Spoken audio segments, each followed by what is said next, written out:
Hello दोस्तों, मैं उज्जवल आप सभी का अपना YouTube channel study with job वाला पर बहुत बहुत स्वागत करता हूं। आज हम लोग पुरातात्विक साक्ष्य के बारे में अध्ययन करने वाले हैं। इससे पहले हमने वेद और प्रमुख विदेशी यात्रियों के बारे में अध्ययन कर चुके हैं। अगर आपको उनको देखना है तो आप प्ले लिस्ट में जाकर उनको देख सकते हैं। तो चलिए आज हम पुरातात्विक साक्ष्य के बारे में जानते हैं। सबसे पहले तो ये जानना जरूरी है कि पुरातात्विक साक्ष्य विज्ञान होता क्या है, इसके अंतर्गत हम पढ़ते क्या है, क्या चीज के बारे में हम जानते हैं इसके अंतर्गत। तो देखिए, जो अपने से पूर्व जो मानव है उनसे जुड़ी हुई जो कला और संस्कृति से जुड़ी हुई जो अवशेष है, उन्हीं के अध्ययन को हम पुरातात्विक विज्ञान के अंतर्गत रखते हैं। यानी कि पुरातात्विक विज्ञान के अंतर्गत हम किसको रखते हैं? देखिए, हमसे पूर्व जो मानव है उनसे संबंधित जुड़ी हुई कला और संस्कृति आदि से जुड़ी हुई जो अवशेष है, उसी के अध्ययन को हम पुरातात्विक विज्ञान के अंतर्गत रखते हैं। ये जो पुरातात्विक विज्ञान है, इसके पितामह हम अलेक्जेंडर कनिंघम को कहते हैं। देखिए, इनके दो भाई जोसेफ और फ्रांसिस कनिंघम भी पुरातात्विक विज्ञान से जुड़े हुए हैं, इसलिए हमें अलेक्जेंडर का नाम याद रखना जरूरी है। तो पूछता है कि भारतीय पुरातात्विक साक्ष्य के पितामह किसे कहते हैं? तो अलेक्जेंडर कनिंघम को कहते हैं। ये पूर्व में सैनिक थे। उसके बाद हम देखते हैं कि जो अभिलेख प्राप्त हुआ है उस अभिलेख को और उसकी जो विशेषता है उसके बारे में अध्ययन करते हैं। देखिए, सबसे पहले हम लोग बोगाज कोई नामक अभिलेख को देखते हैं। बोगाज कोई जो अभिलेख है ये 1400 ईसा पूर्व में हमें प्राप्त हुआ है। यानी कि बोगाज कोई अभिलेख जो है वो 1400 ईसा पूर्व की अभिलेख है और इसमें हमें वैदिक देवताओं के बारे में उल्लेख मिलता है। यानी कि वो बोगाज कोई जो अभिलेख है उसमें हमें क्या चीज मिलता है? तो वैदिक देवता जो है उनका उल्लेख मिलता है। उन वैदिक देवता का नामों का उल्लेख मिलता है। तो वैदिक देवता में कौन कौन से हैं? एक मित्र है, एक वरुण है और एक इंद्र है, एक नसत्य है। यानी कि इन चारों देवताओं का नामों का उल्लेख हमें बोगाज कोई नामक अभिलेख में मिलती है। अब देखते हैं हेलियोडोरस का गरुड़ स्तंभ लेख। यानी कि पूछता है गरुड़ स्तंभ लेख किसका है? तो हेलियोडोरस का है गरुड़ स्तंभ लेख।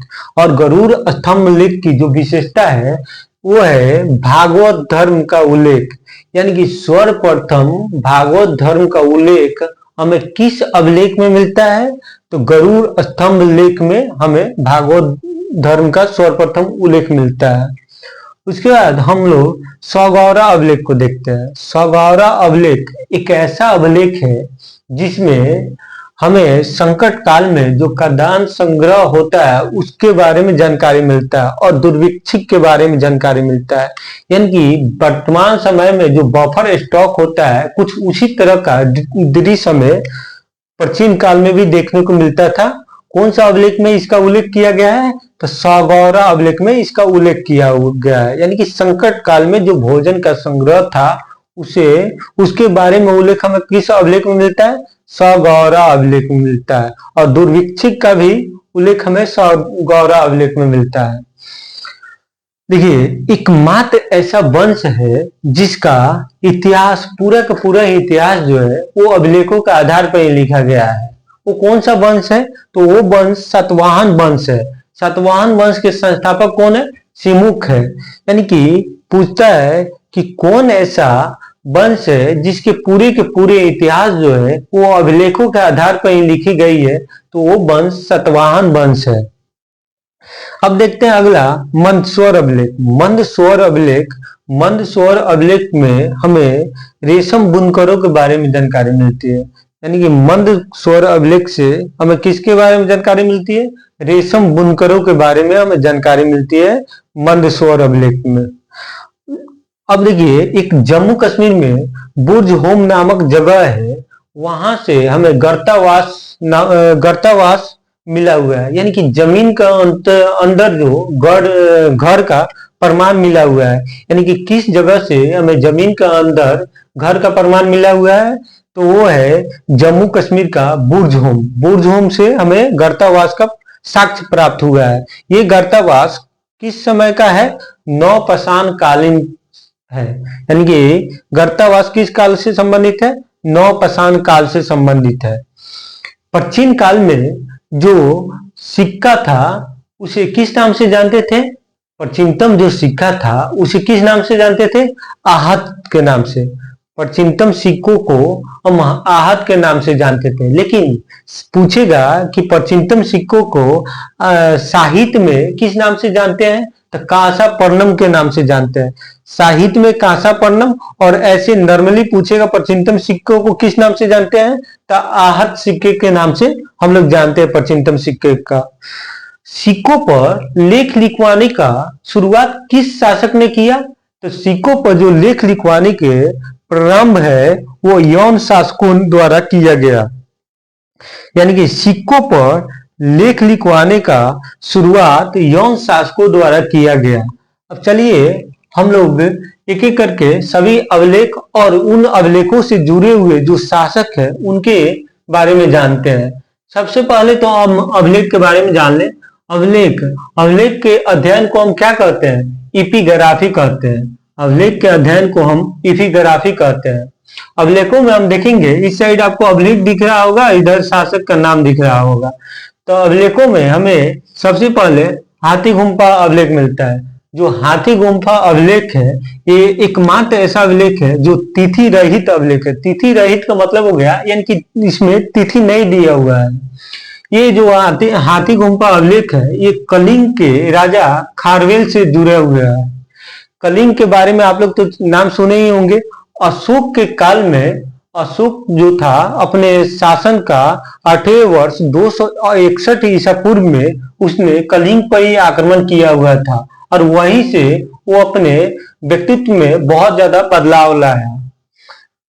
ये था कलिंग के बारे में। और इससे जुड़ी हुई कौन सा अभिलेख है? हाथी गुम्फा अभिलेख है जो कि तिथि रहित अभिलेख है।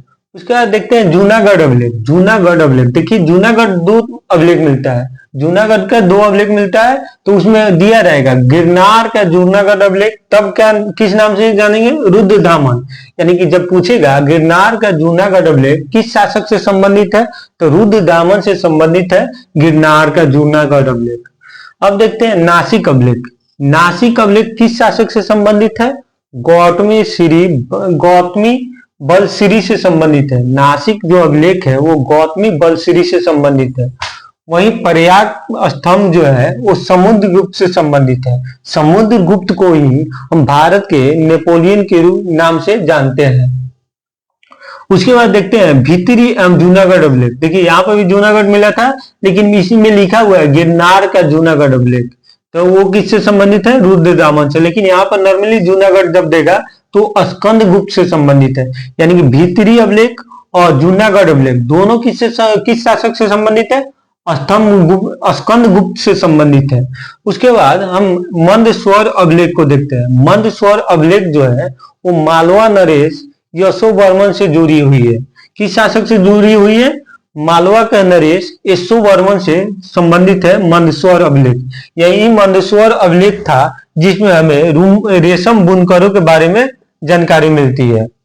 अब देखते हैं यहोल अभिलेख। यहोल अभिलेख जो है वो पुलकेशिन द्वितीय से संबंधित है। यानी कि यहोल अभिलेख किससे संबंधित है? पुलकेशिन द्वितीय से संबंधित है। यही पुलकेशिन द्वितीय किस वंश से संबंधित है? चालुक्य वंश से संबंधित है। यही पुलकेशिन द्वितीय जो था वो हर्षवर्धन को 642 ईस्वी में नर्मदा नदी के तट पर हराया हुआ था। ठीक है, ये पुलकेशिन द्वितीय किस वंश से संबंधित है? चालुक्य वंश से संबंधित है, जो हर्षवर्धन को 642 ईस्वी में नर्मदा नदी के तट पर हराया हुआ था। अब देखते हैं ग्वालियर अभिलेख। ग्वालियर का जो अभिलेख है वो प्रतिहार राजा भोज से संबंधित है। यानी कि राजा भोज किससे संबंधित है? किस वंश से संबंधित है? तो प्रतिहार वंश से संबंधित है भोज, और उनसे जुड़ी हुई जो अभिलेख है वो ग्वालियर का अभिलेख है। अब अगला देखते हैं देवपारा अभिलेख। देवपारा अभिलेख जो है वो शासक विजय सेन से संबंधित है। ये विजय सेन जो शासक है वो कहां से संबंधित है?